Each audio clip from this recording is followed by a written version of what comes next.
dreams and visions start to grow. The world is changing fast, you know, in our exponential world. Open minds and hearts unite. Ideas spark both day and night. Let's explore this endless flight.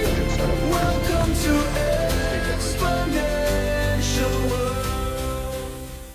Bom, estamos aqui para mais uma conversa sobre o que está acontecendo no mundo de tecnologia, a evolução exponencial da inteligência artificial. Acho que é uma coisa tão assombrosa, mesmo para quem está envolvido com isso direto, que às vezes tem hora que eu me pego fazendo exclamações que nem aquela que eu mandei para você no WhatsApp ontem, quando eu vi a primeira gravação que eu fiz com o notebook LM da Google em português. Eu não vou dizer como eu respondi, né? Porque talvez o YouTube esteja censurando esse tipo de palavra. Mas realmente, no mundo da tecnologia, acho que não se fala de absolutamente mais nada que não leve inteligência artificial de alguma maneira, né? Então, quando a gente fala de evolução exponencial nesse momento, a gente quase que redundante, né? Falar que das evoluções de inteligência artificial, porque, cara, por onde você se vira, só se fala de inteligência artificial, né? Não tem nada que não esteja falando de inteligência artificial de maneira abundante. Inclusive, essa semana teve o Web Summit no Rio, né? Eu, por acaso, não estou no Rio, estou em São Paulo. Mas, ou seja, todas as pessoas que eu acompanho, que estavam, que participaram no Web Summit, diz que, né, não tem nenhuma startup, nenhuma apresentação, nada que tenha escapado de falar de inteligência artificial. Então, é um assunto mais que presente e acho que vai continuar sendo por um bom tempo ainda, até que não tenha mais graça falar de inteligência artificial, porque ela vira uma coisa tão presente no nosso cotidiano que não vai causar mais... Que nem a luz. Você não fica comentando mais que a luz está acesa, a luz está apagada. A internet, né? A internet. A gente vai chegar lá muito mais rápido do que com a internet. Isso não tem a menor dúvida. Até porque as nossas conversas têm sido um pouco mais espaçadas, né? E cada vez que a gente vem aqui e a gente bate esse papo, parece que a quantidade de coisas que surgiram ou que evoluíram são inúmeras, né? Fica até difícil de fazer uma listinha, né? A gente acaba falando das coisas que a gente viu, porque tem tantas que com certeza ainda tem uma quantidade muito grande de coisas que nem vimos, né? Porque tá difícil de acompanhar, né? Tem coisa que a gente não viu, tem coisa que a gente viu, mas não conseguiu olhar em detalhe, e tem coisas que mesmo olhando em detalhe você não consegue experimentar, né? Você não tem tempo para experimentar tudo, mesmo quando você está focado nisso, né?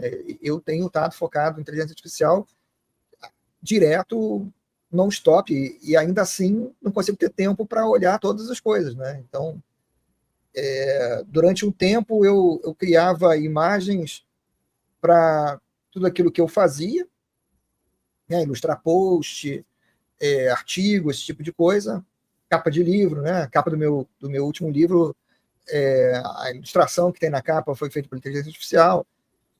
Mas eu nunca tinha parado, por exemplo, para pegar e testar os modelos de vídeo, porque eu acompanhava a evolução deles, eu sabia que eles ainda estavam muito aquém de gerar um vídeo que eu quisesse usar para alguma coisa.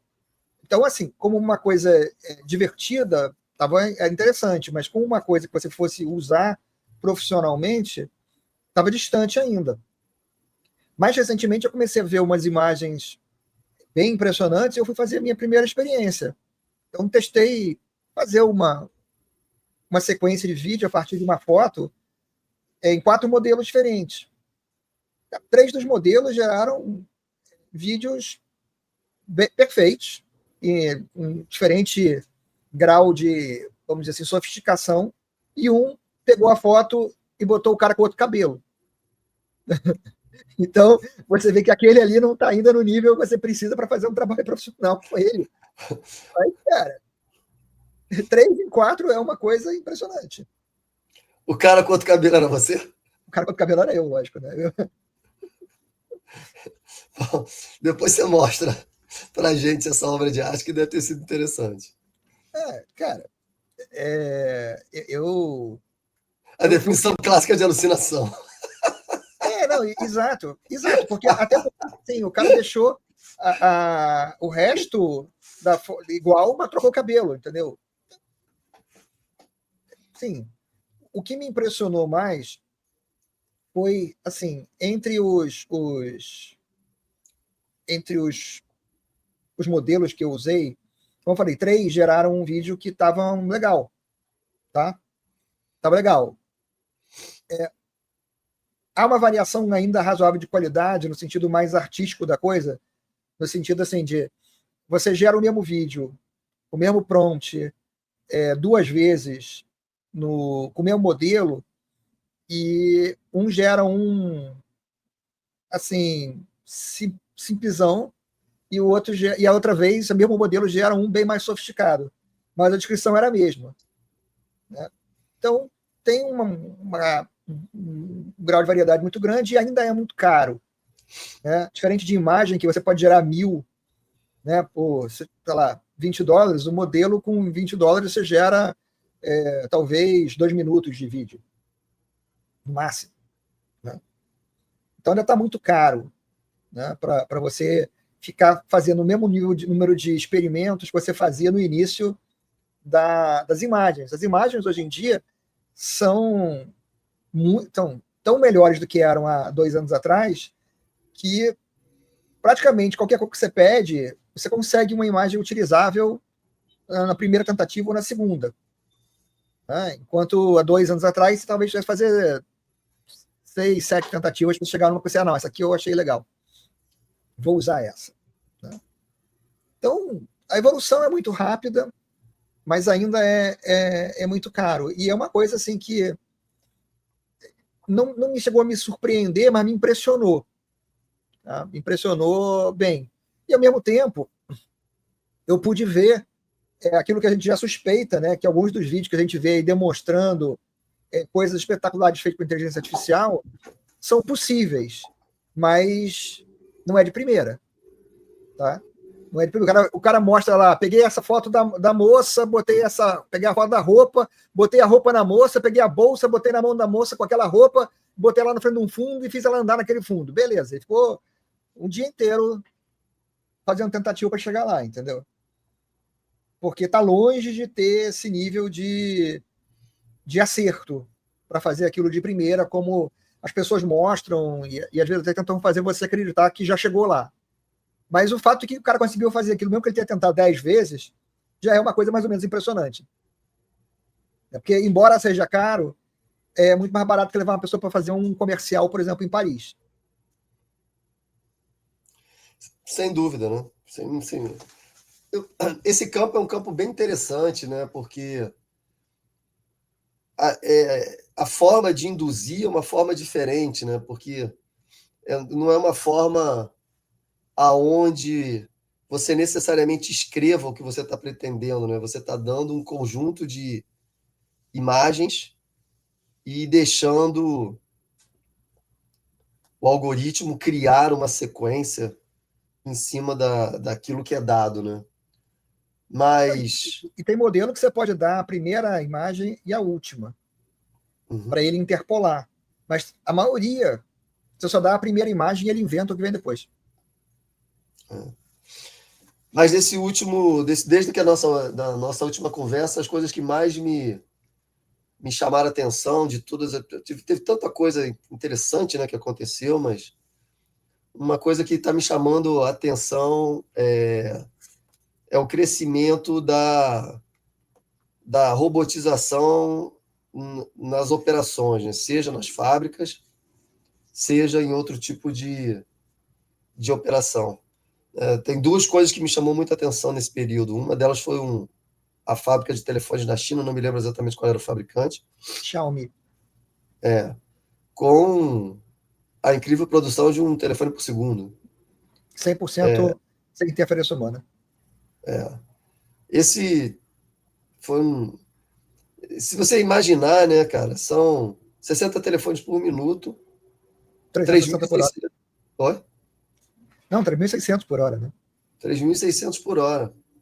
É uma produção alucinante, né? E esse por si só é muito chocante porque é bastante automatizado, né? Ou seja, na verdade é totalmente automatizado, não tem interferência humana. Mas uma outra reportagem que me chamou a atenção é o crescimento dos robôs humanoides em operações. Ou seja, tem a operação da Amazon já nos Estados Unidos usando robôs humanoides e outros. Isso era uma coisa que, por mais que se falasse, não se via assim, pelo menos a minha percepção, não se via como algo que fosse acontecer talvez tão rapidamente. Apesar de que o Elon Musk, se eu não me engano, você que acompanha mais essas notícias,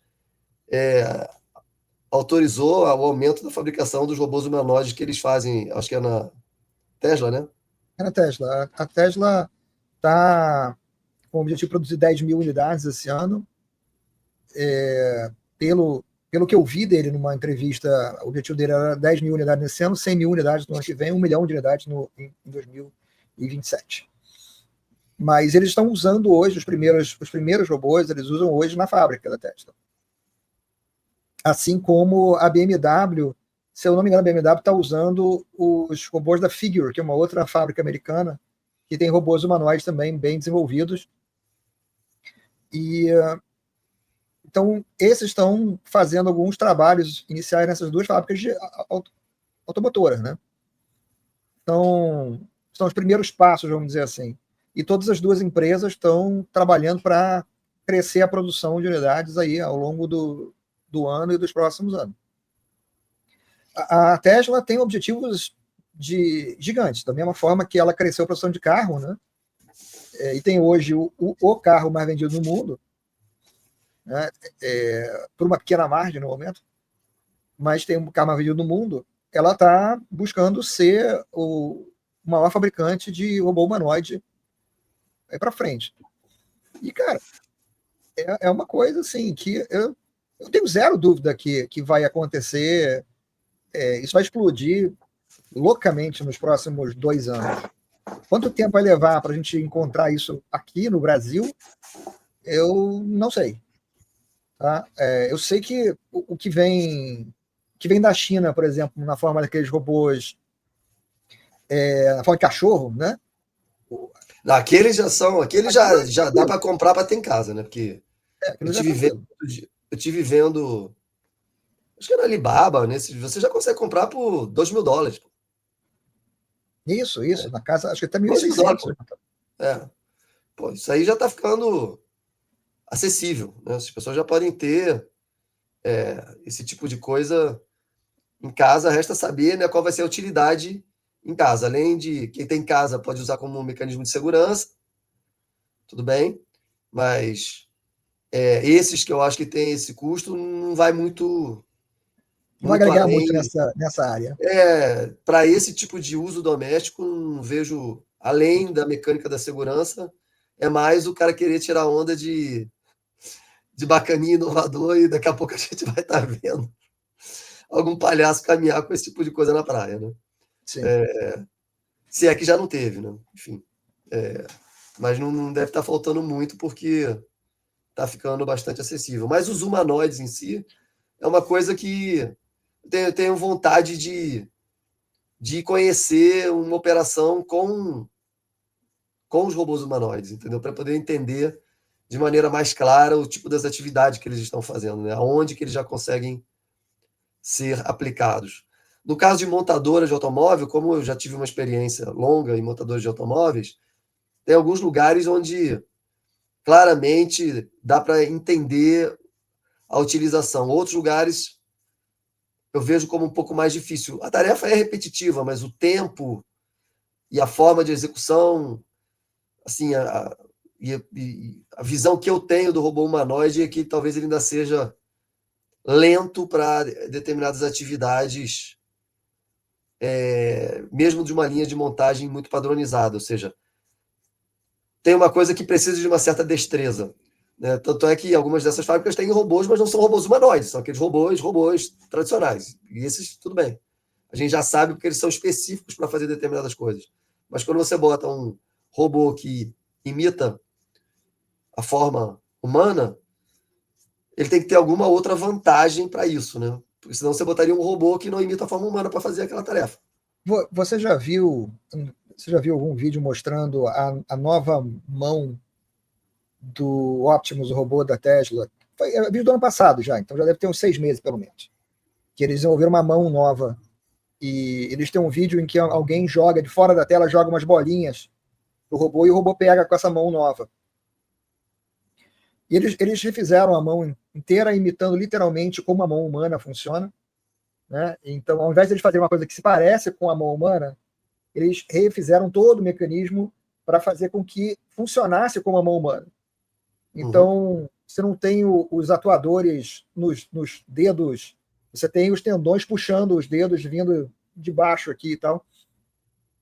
E eles conseguiram fazer um negócio que tem um range de movimento equivalente ao da mão humana, e eles conseguem fazer o robô pegar a bolinha que é jogada para ele no ar. E aí estava até uma pessoa comentando que não era claro naquele vídeo se aquilo era controlado pela inteligência do robô ou se era teleoperado, mas o cara colocava até que se era teleoperado era mais impressionante, porque você tinha o lag da comunicação Sim. Entre o operador e o robô conseguia pegar a bolinha no ar. Né? Então eu acho que uma das coisas que eu acho que distingue a Tesla dos outros nessa área, e isso é uma opinião minha, tá? Eu não tenho uma confirmação disso, mas é com base nas coisas que eu vejo, é que a Tesla está muito focada no robô para qualquer atividade. Então, na hora que você viu um Optimus, o Optimus ele é criado para ele andar no meio da gente. E eu não tenho essa mesma convicção a respeito dos que as outras empresas estão fazendo. Porque a maior parte das outras empresas demonstra exatamente robôs trabalhando no ambiente de fábrica, no ambiente de armazém, etc. Inclusive, vi um vídeo propaganda de uma empresa chinesa mostrando os robôs dançando e tal. E tinha um aviso que para você não tentar reproduzir aquilo, tal. Eu não tenho certeza se o robô consegue evitar de bater em você. Se você entende o que eu quero dizer. Tá? Porque isso é uma parte do desenvolvimento. E eu não sei se eles focaram nisso desde o início, porque o enfoque tem sido mais das outras empresas de aplicação direta em fábrica, em ambiente mais restrito. Né? Aplicação mais imediata. Enquanto me parece que a abordagem da Tesla é uma abordagem de mais de longo prazo. Tipo assim, eu sei que vai ter robô para tudo quanto é lado, eu sei que a demanda é enorme, e eu não estou fazendo questão de ser o primeiro a botar o cara na rua. Eu quero que o meu, quando chegar na rua, seja o cara que atende a todas as demandas, vamos dizer assim. Essa é a minha percepção do que eu tenho visto. Então, mas o meu interesse, quando eu vejo isso, é entender aonde que eles já estão conseguindo aplicar para que isso seja, de fato, vantajoso. Porque, cara, mesmo esses robôs da Tesla, que a gente vê que eles têm destreza e tal, você percebe que determinadas realizações elas são mais lentas do que a realização humana. Sem dúvida. Né?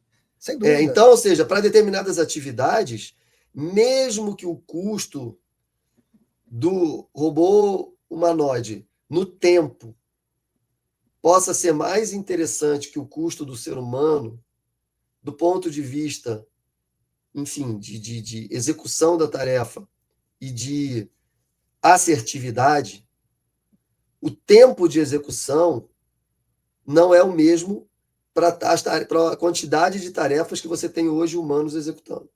Então, ou seja, esse robô que está nesse nível de desenvolvimento, é bacana, ele vai continuar se desenvolvendo, ótimo, beleza, entendemos. Mas se ele já está sendo aplicado hoje, obviamente aquelas empresas que estão aplicando estão identificando que lugar faz sentido colocar, né? E é isso que eu queria entender. Por exemplo, eu tenho curiosidade de, por exemplo, ver uma operação da Amazon, onde que ela botou, porque esse robô humanoide, que pode, numa operação, por exemplo, que seja da Amazon, voltada para e-commerce, que seja dentro de algum warehouse, obviamente esse humanoide deve conseguir carregar diversos tipos de caixa e de objetos, né? E aí, ou seja, eu tenho um interesse de entender, cara, que tipo de coisa ele já está conseguindo fazer e como que está sendo auferido a vantagem de colocar isso. Porque, óbvio, é experimental, né? Ou seja, de todas as produções da Amazon, tem poucas que têm a mecânica do humanoide. É um teste. Os caras estão claramente testando. Algumas Como as coisas. fábricas da BMW que estão usando, se for BMW, né? Não sei se é, mas você falou BMW, estou imaginando que seja, que estão usando o robô humanoide, não são todas, são algumas, muito poucas, provavelmente, e em determinada circunstância. Eu queria entender quais são as circunstâncias onde eles já estão aplicando, entendeu? E que faça sentido, porque para você mensurar e poder verificar a vantagem, teria que ser uma atividade onde o tempo de execução seja similar, para que você consiga oferir algum tipo de vantagem lógica. Ou alguma atividade com alta periculosidade. Porque com alta periculosidade faz todo sentido do mundo, né? Você vai tirar um humano de algo extremamente perigoso e vai meter um robô, pô. Entendeu? Vamos. Aí é mais do que, eu diria, não mais do que lógico, é necessário. Se aquela atividade tem um nível de periculosidade exacerbado e se o robô consegue fazer bem, pô, é mais do que lógico. Então, eu tenho essa curiosidade para poder entender o nível de distanciamento desse tipo de coisa. Porque a gente, quando vê os robôs humanoides, a gente vê as apresentações, eu até tive a possibilidade de ver um deles desligado, né? Eu fui na loja da Tesla lá em Orlando no ano passado, quando eu estive no evento do Gartner, e tinha o robô humanoide lá, mas ele estava desligado. Então, não deu para ver a velocidade que ele se mexe, como ele interagia com a fala, né? Eu me lembro da apresentação que tinha os robotáxis e os humanoides daquela do Tesla, que foi também no ano passado. Mas você via os robôs interagindo com as pessoas, interagindo muito bem, diga-se de passagem, mas você via até um atendendo, tinha alguns atendendo no bar, né? Você via ele fazendo a bebida, tirando a bebida, entregando, mas você nota claramente que a performance de execução, do ponto de vista de tempo de execução, é mais lento do que a do humano. Ainda que seja assertivo, ou seja, entrega a bebida certa, prepara correto, enfim, faz tudo certo, mas me parece mais lento. Você está vendo uma imagem? Tô. Eu vou tocar aqui um vídeo que é uma atualização. Já tem 5 meses, então não é atual, mas.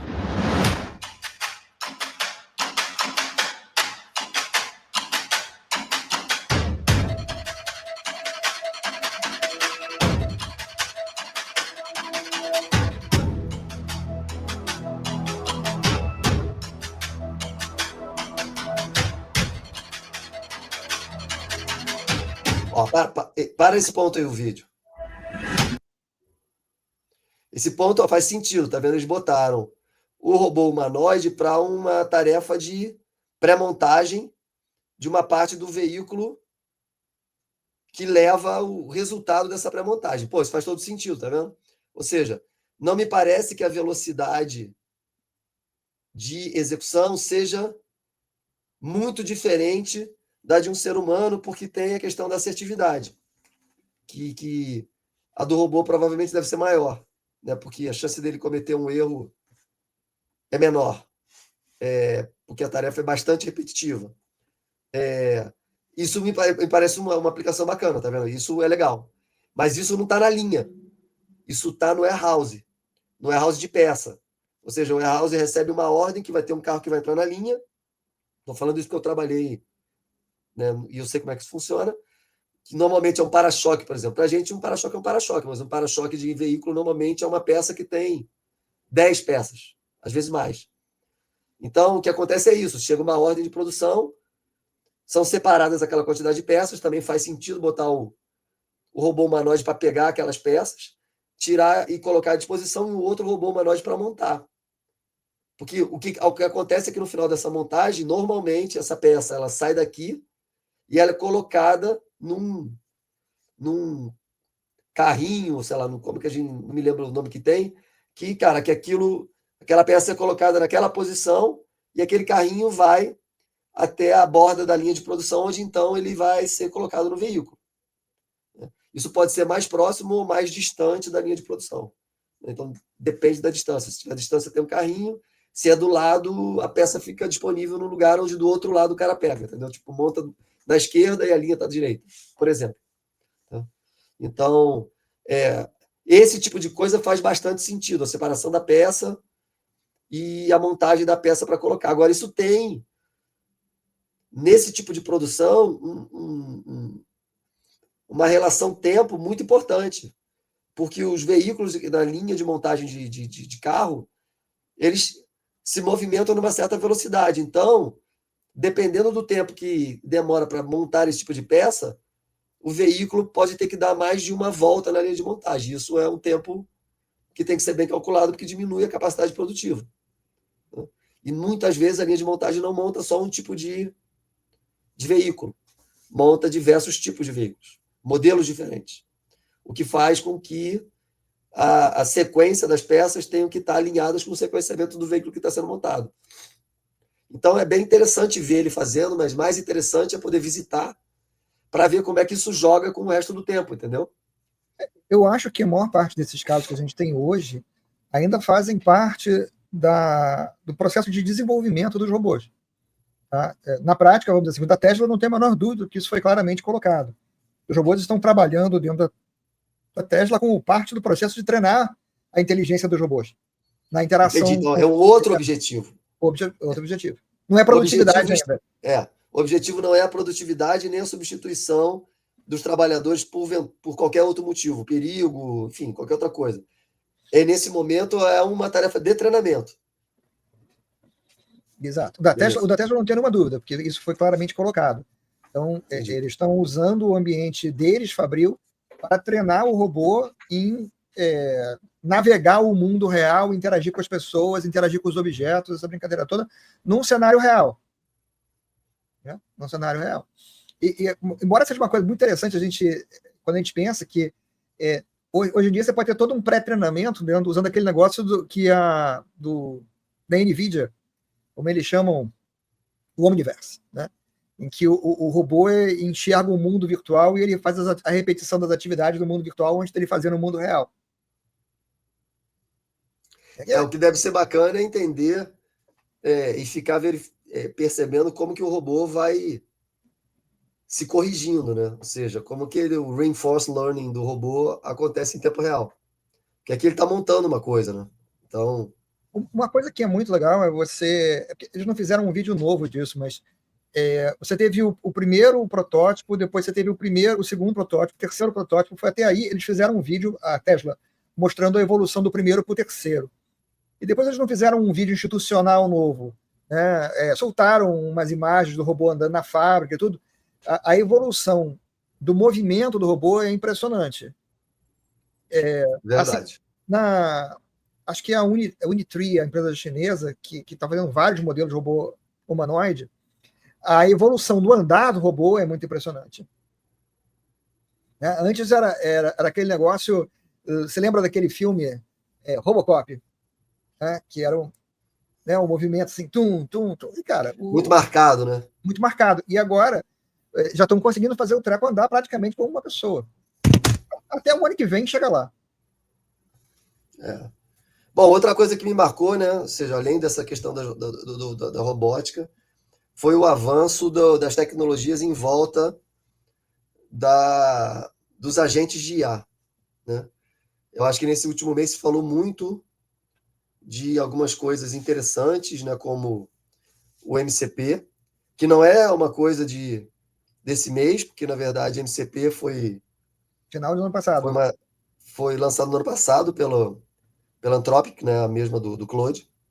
Só que a adesão, né, acho que está crescendo principalmente porque as outras estão começando a utilizar, né? Depois que a OpenAI começou a dizer que ia usar também a mesma tecnologia, isso acho que começou a acelerar ainda mais.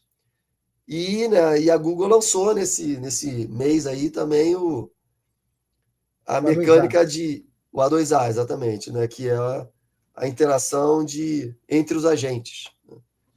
Então, ou seja, isso também está demonstrando, né, a quantidade de novas utilidades que estão sendo criadas a partir dos agentes de IA, né? E, cara, eu tenho olhado muito a questão da interação dos agentes, porque eu faço muita coisa no meu dia a dia usando inteligência artificial em passos. E a automação em algumas dessas coisas é humana. Eu pego o output de uma IA e dou para outra IA para pegar um outro resultado e passar para a primeira IA de volta, coisa assim. Só que não são o mesmo processo que se repete. Então, a primeira ideia de automação, ela quebra um pouco por causa disso. Eu preciso que uma IA determine como integrar as IAs. Eu estava discutindo isso hoje com o Grok e tal, e estou chegando à conclusão que a melhor forma de eu fazer isso para mim, né, para o meu uso, vai ser usando o Claude Desktop com acesso a MCP, exatamente o que você estava mencionando, porque através disso eu consigo, inclusive, fazer com que ele fale com as outras IAs para interagir com elas. Tem muito MCP agora, cara. Tem uma quantidade estúpida já.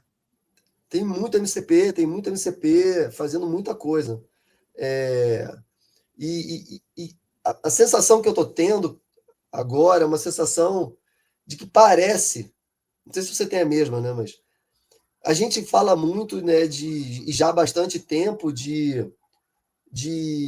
da economia por trás da mecânica das APIs, né? Ou seja, que os sistemas vão falar entre si através das APIs e que essa grande integração facilita a realização de diversos tipos de negócios. E é verdade, né? Nós sabemos, eu e você sabemos que isso é verdade.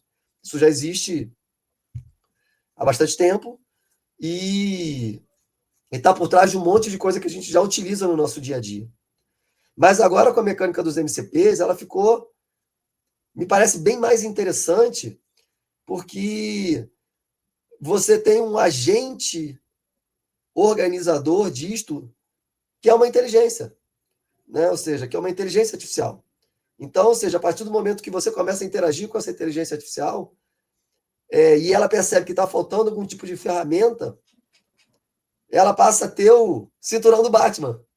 E o cinturão do Batman nada mais é do que um monte dos outros serviços e das outras aplicações que já existiam, né? E que tinham API, mas que tinham uma dificuldade, talvez, de ter que ficar criando todas as diferentes tipos de integração. E agora você tem essa mecânica de poder plugar esse cinturão de utilidades na sua IA, como você acabou de falar, vou usar o Claude Desktop, e você vai pendurando os MCPs que você quiser. E cada MCP em si mesmo explica o que ele faz. Então, a partir do prompt que você está fazendo, é como se antes você tivesse aquele humano que tinha que ficar fazendo aquela coisa manual, mas o humano agora é a IA. Então, a IA sincroniza isso automaticamente, de acordo com o reasoning que ela faz para resolver o problema que você pede para ela resolver no seu prompt, isso, na minha visão, exponencializa em muito o potencial de cada uma dessas IAs, porque ela passa a poder fazer tantas coisas mais quantas as que você colocar no seu cinturão de utilidade. O que eu acho que é o mais importante para a gente perceber hoje, eu não sei se você tem essa mesma impressão, mas a minha visão é de que nos próximos 5 anos, todas as interfaces de software que a gente conhece hoje vão desaparecer, sendo substituídas pela apresentação de informação e pela solicitação da informação em linguagem natural, seja ela escrita ou falada, né, o que é praticamente a mesma coisa hoje, porque você tem a conversão do áudio para texto instantânea, essencialmente, né? Então, por que eu precisaria aprender a navegar num sistema complexo para encontrar uma informação, se eu posso perguntar a informação e ter ela exibida para mim instantaneamente? E se aquela informação não está na forma que eu quero, por que eu precisaria ficar aprendendo a como pegar a informação, exportar a informação para levar para um outro negócio, para transformar a informação, se eu posso pedir para ela ser transformada e apresentada para mim? Eu tenho uma sensação parecida com essa que você tem.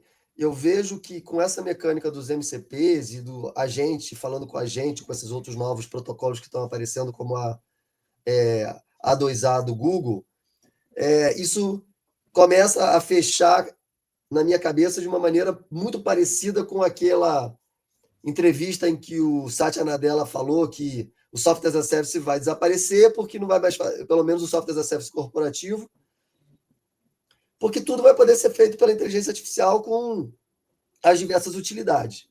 E aí, pegando isso que você está falando e juntando as peças, se você pensar bem, se as utilidades em si são disponibilizadas hoje como diversos serviços que se plugam via MCP, está faltando as regras de negócio. Mas as regras de negócio podem estar escritas de forma textual e anexadas dentro da base de conhecimento da IA, como se fosse um RAG, e aí automaticamente está tudo resolvido. Você não precisa mais codificar a regra de negócio, você só precisa dizer qual é. Como é que você diz, do jeito que você fala.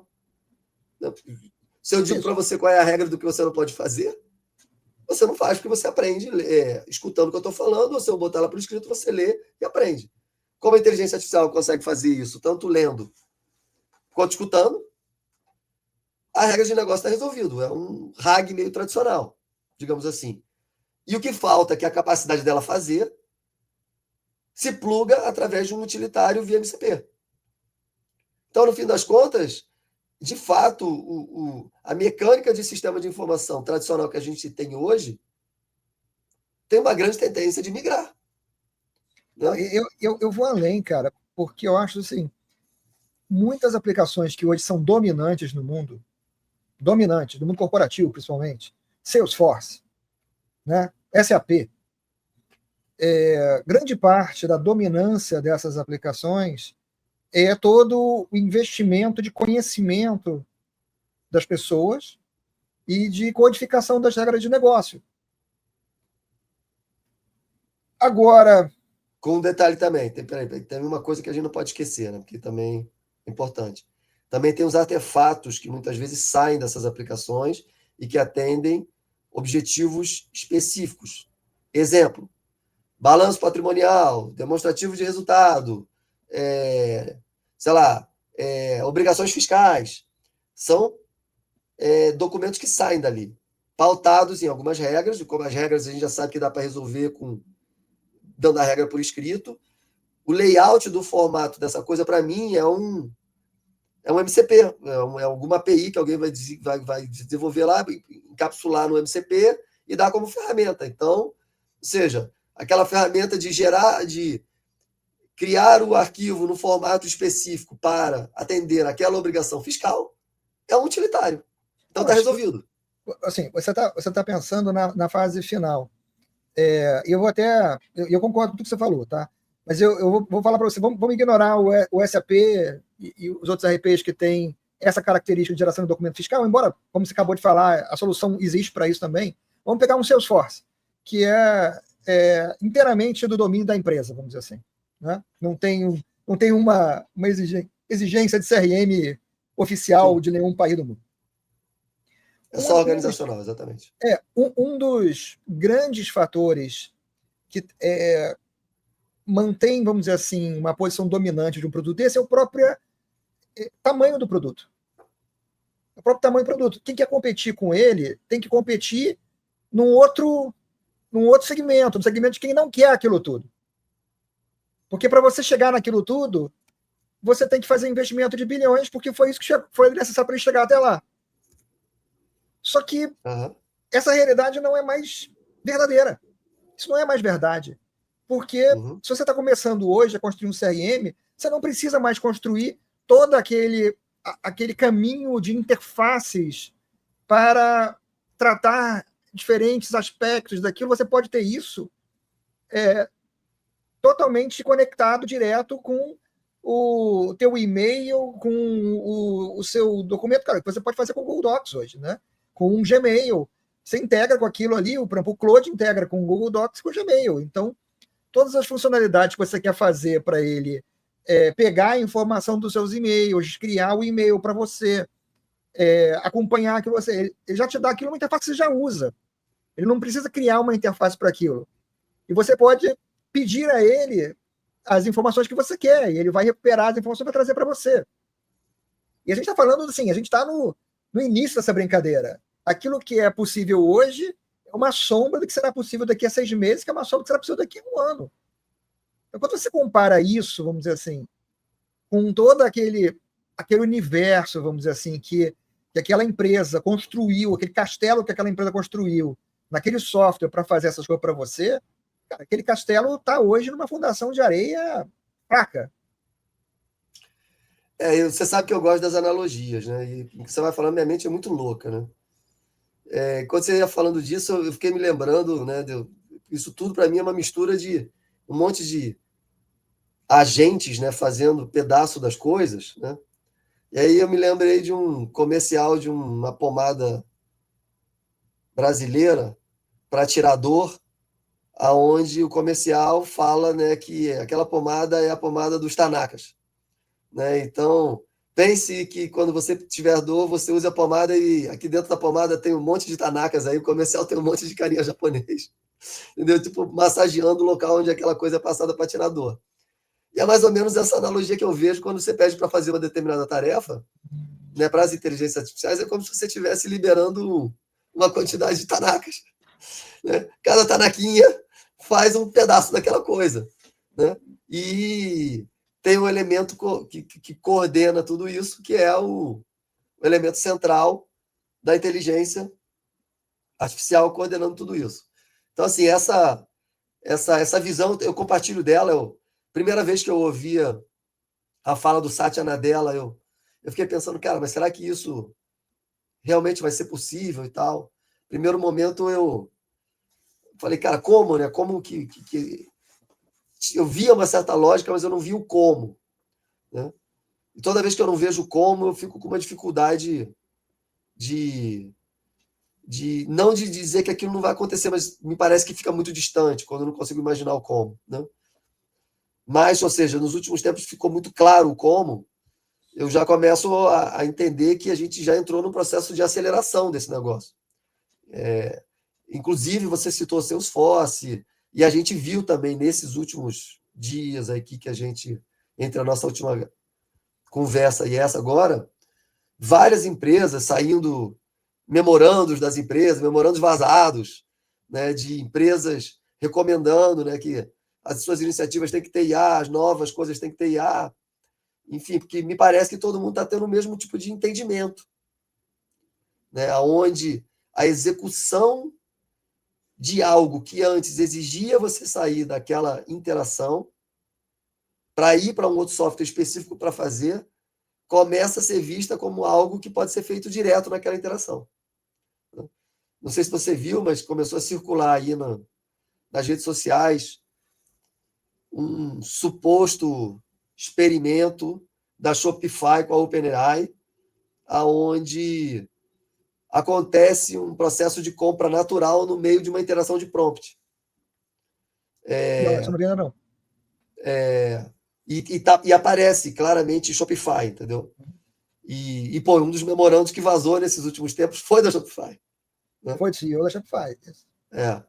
Então, assim, parece que, cara, que já existem alguns experimentos bem interessantes acontecendo, apesar deles ainda não terem vazado para o mainstream, começam a vazar. E a gente sabe que tudo aquilo que vaza é alguma versão bem preliminar, porque os caras já estão muitos passos na frente. Fazendo aí, pegando o gancho, né, o memorando que o Alexandre está falando, vazou, deve ter agora umas 2 semanas. Eu publiquei um texto sobre isso na Creative Cyborg, na newsletter em inglês, e também na newsletter em português dentro do LinkedIn, e a em inglês The Creative Cyborg na Substack. Então, se você não assina ainda nenhuma das 2 newsletters, essa é uma boa oportunidade para você fazer. O link para as 2 vai estar disponível na descrição do vídeo aí embaixo. E aí, voltando para a nossa conversa aqui, depois da propaganda da newsletter. Boa. Então, assim, de fato, começa a ficar mais nítida essa coisa. Hoje, passando por alguma rede social, não sei se foi no LinkedIn, não me lembro exatamente onde que eu vi, eu também vi uma conversa do Satya Nadella com alguém, aonde ele estava dizendo, cara, daqui a pouquinho tempo, todo mundo vai criar agente de IA. Vai ser uma habilidade natural. Assim como você faz arquivo no Word, planilha no Excel, você vai criar agente de IA. Né? E aí me fez lembrar, né, que a Microsoft também lançou, né, uma solução dela para criação de agente de IA, acho que é Copilot Studio, uma coisa como essa, se eu não me engano. Então, acelerou muito nesses últimos 30, 40 dias desde que a gente gravou da última vez.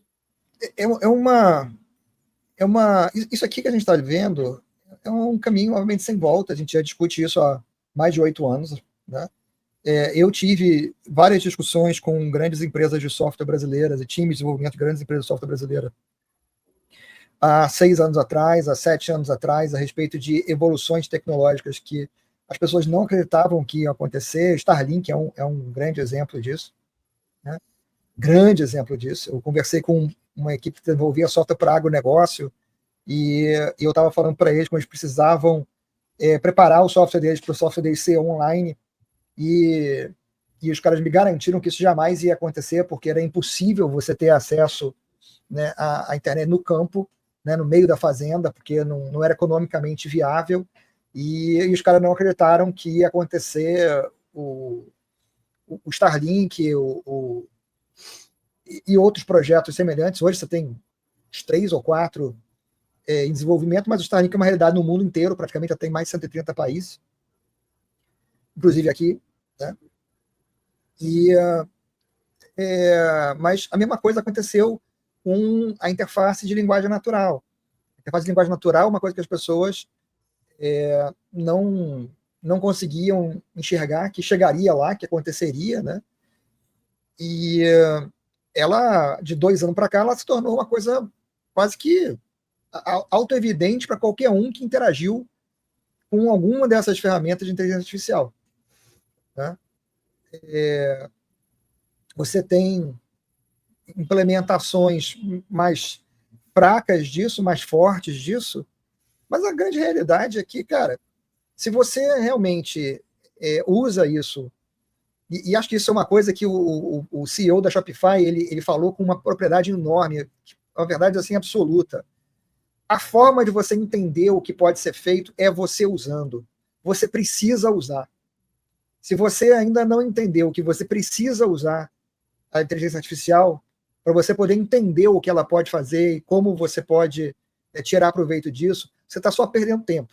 Que a única forma de você entender o que você pode fazer com aquilo é você usando. Se você não usar, você não consegue compreender. Isso é um dos grandes problemas que eu vejo as pessoas terem, é que as pessoas não conseguem compreender a dimensão do que é possível você fazer hoje, né? Quanto mais amanhã. Né? Mas o que é possível você fazer hoje, as pessoas não conseguem ter ideia. E hoje é possível você fazer coisas que há 1 ano atrás eram quase que inimagináveis. Eu consigo entregar 50 mil palavras de texto para uma inteligência artificial e perguntar qualquer coisa para aquele texto e ele me responder instantaneamente com a informação correta encontrada no meio daquelas 50 mil palavras. Eu acho que há uma discussão também, né, que sempre se vê, né, a mecânica da resistência da utilidade, porque talvez as pessoas que estejam resistindo de maneira mais intensa estejam pensando em soluções extremamente complicadas ainda, ou complexas demais. Quando, na verdade, grande parte dos problemas que a gente tem, que a gente precisa que sejam resolvidos, eles podem ser divididos em coisas muito simples. E sobra, talvez, nas tarefas complicadas, uma quantidade que não dá para resolver ainda. E está tudo bem. Tá tudo bem. Ainda não dá, mas vamos esperar para ver se vai chegar lá. E quando vai chegar? Provavelmente vai chegar. Mas, cara, se você pega uma tarefa complicada que é composta ou que pode ser desmembrada em 20 tarefas, se essas 20 tarefas, 10 podem ser feitas, resolvidas com o que existe hoje, cara, você deixou de fazer 50% das coisas que você antes fazia, porque alguma coisa consegue resolver e te ajudar a fazer isso de maneira mais rápida e mais assertiva, provavelmente. Eu digo provavelmente porque a partir do momento que ela acerta, ela repete. Ela não erra mais, porque ela só repete aquilo que ela acertou. Diferente de nós, seres humanos, que por mais assertivos que sejamos, na repetição, a tendência é que a gente volte a errar. Né? A gente pode até não errar tanto, mas a gente vai errar. Ou por cansaço, ou por alguma desatenção. Diferente do algoritmo, né? Da inteligência artificial. Depois que ela acerta, ela não vai errar. E você tem a circunstância de que, assim, a inteligência artificial ela pode errar, né? Mas como é que você faz? Todo ser humano pode errar também. Como é que normalmente você faz para garantir que um ser humano, o erro do ser humano não afeta o resultado que você quer? Você pede para outro ser humano verificar, checar o que o primeiro ser humano fez. E você consegue fazer exatamente a mesma coisa com a inteligência artificial. Você pode pedir para uma segunda inteligência verificar o que a primeira fez. Sim, sim. E ela provavelmente vai pegar um erro que passou da primeira, porque ela é outra. Da mesma forma que dois seres humanos não são iguais, as duas inteligências também não são. Sim, sim. Né? Então, é verdade. É verdade. Isso nos leva, cara, a uma outra coisa que também aconteceu bastante nesse nosso último intervalo, né? Que é as discussões mais intensas sobre escrita de software pelas inteligências artificiais, né? Ou seja, se falou muito disso e evoluiu muito disso nos últimos 30, 40 dias, a ponto, né, de a OpenAI estar tentando comprar, né, das novas IDEs com inteligência artificial já embarcada. Né?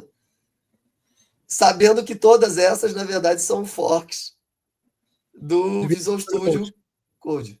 O que, de certa forma, dá um pouco de raiva na gente, né? De pensar, por que eu não pensei em fazer um fork e fazer o que esses caras fizeram? Até porque as discussões a gente está falando em bilhões de dólares. A discussão de quem tá querendo comprar, né? E quem criou tá com seu valor estimado, né? Uma é 3, outra é 10, teoricamente. Né? As duas que surgiram no horizonte. Os boatos são esses, né? Os boatos são esses, 10 e 3. Eu, particularmente, uso o de 3, dos 3 bilhões. Né? E vou dizer para você, assim... Mas cá para nós, Maurício. A gente está nesse mercado há muito tempo. A gente está usando IDE desde que não existia interface gráfica.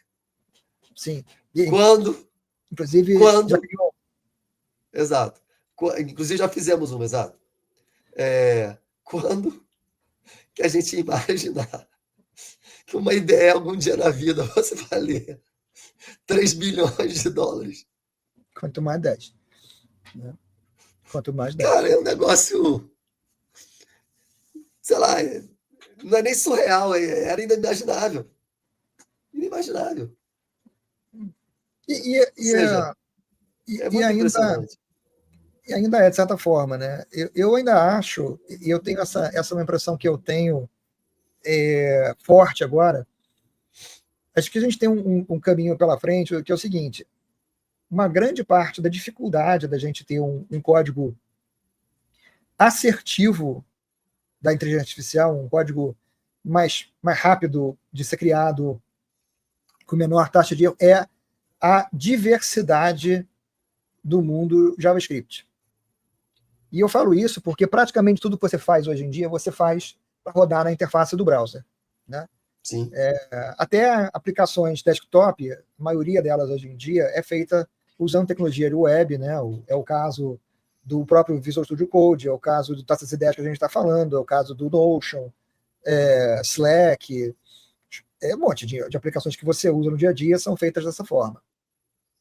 E o mundo JavaScript é um mundo de uma variedade enorme de frameworks. E essa variedade, ela advém, primeiro, do lado da tentativa de melhoria e evolução, que é legítima, contrastada com a necessidade de compatibilidade.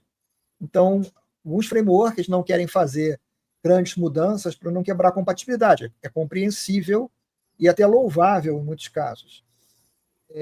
Outras pessoas precisam de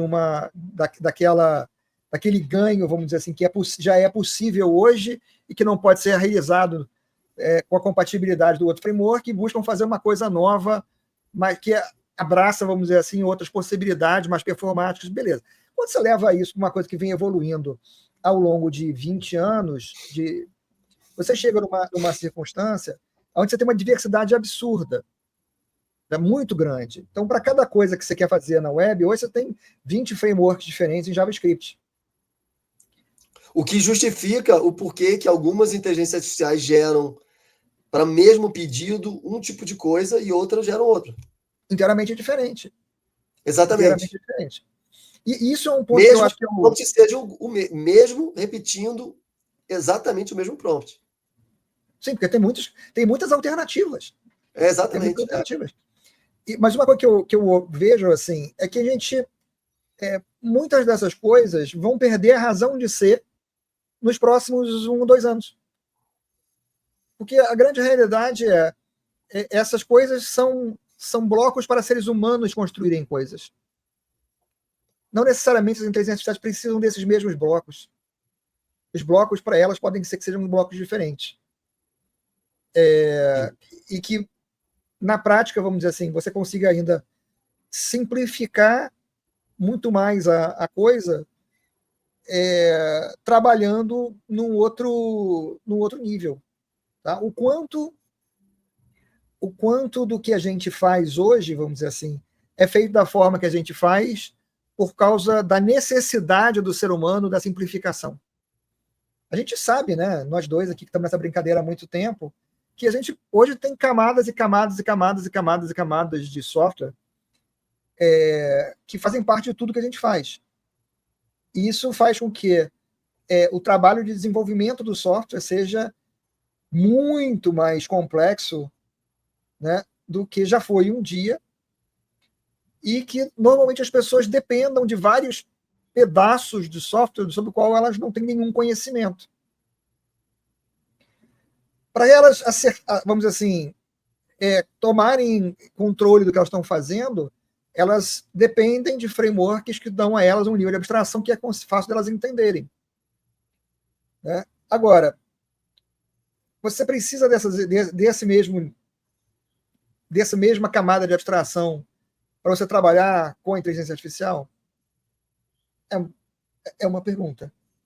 Tá? Quanta coisa a gente tem hoje em software que é feita de formas a evitar trabalho manual, literalmente, de digitação. Sim. Trabalho esse que não existe quando você está falando para uma inteligência artificial fazer alguma coisa. Exato. Porque, na verdade, não é você que está escrevendo. Não é você que está escrevendo. Exatamente. Então, e em algumas situações isso pode até ser um bom mecanismo de simplificação, né? Porque a gente já viu muitos casos onde muitos desses frameworks facilitadores têm uma parafernália do lado de dentro incompreensível, né? E às vezes complicadora dependendo do tipo de coisa que você quer fazer. Se você não precisa mais disso, por essa abstração, porque o código pode ser escrito diretamente pela inteligência artificial, talvez o resultado da escrita daquele código seja um código mais natural do que o código do framework complicador que hoje existe. Eu vou falar pra Pode, você, de novo, ninguém sabe se será. Então, são hipóteses. eu criei uma aplicação usando uma inteligência artificial dessas semana passada. A minha aplicação, o código da minha aplicação tinha em torno de 30K. O código dos frameworks que minha aplicação estava usando tinha 120 e poucos mega. Só para a gente ter uma ideia, a gente está falando de alguma coisa da casa de 200 vezes, não, 2.000 vezes, né? Para cada pedacinho, vamos dizer assim, unidade de código minha tinha 2.000 unidades de frameworks pendurados na minha aplicação. Eu posso dizer para você, cara, que voltando no tempo da época que eu escrevi o processador de texto tinha 180 mil linhas de código. 80 eram minhas e 100 eram do framework que eu usava. De todos os frameworks que eu usava. Então, tinha 80 mil linhas do meu aplicativo. E tinha 100 e poucas mil linhas do framework todos que eu usava.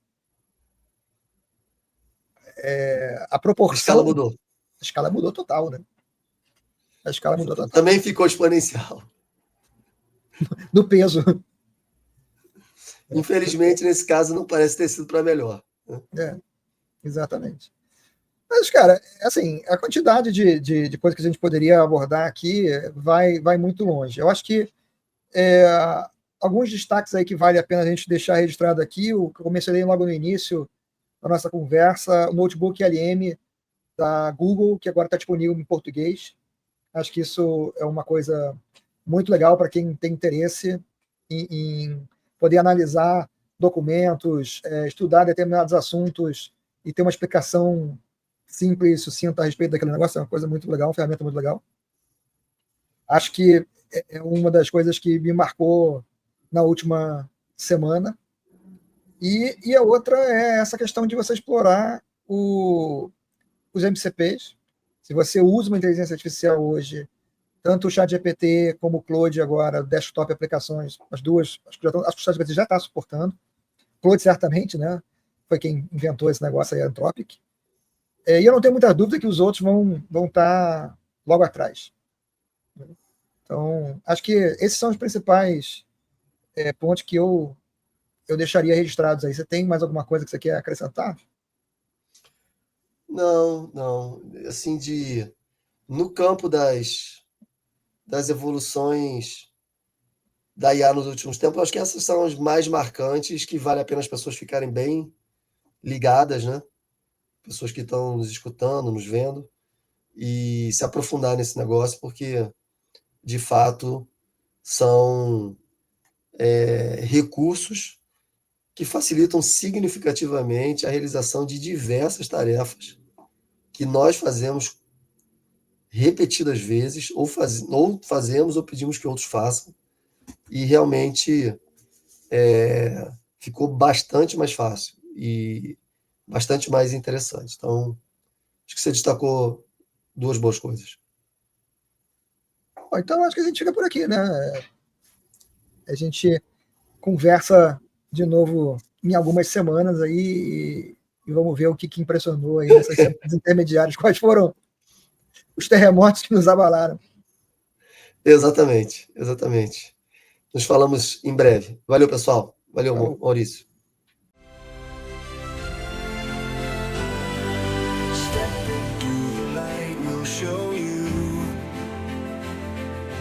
Dreams and visions start to grow. The world is changing fast.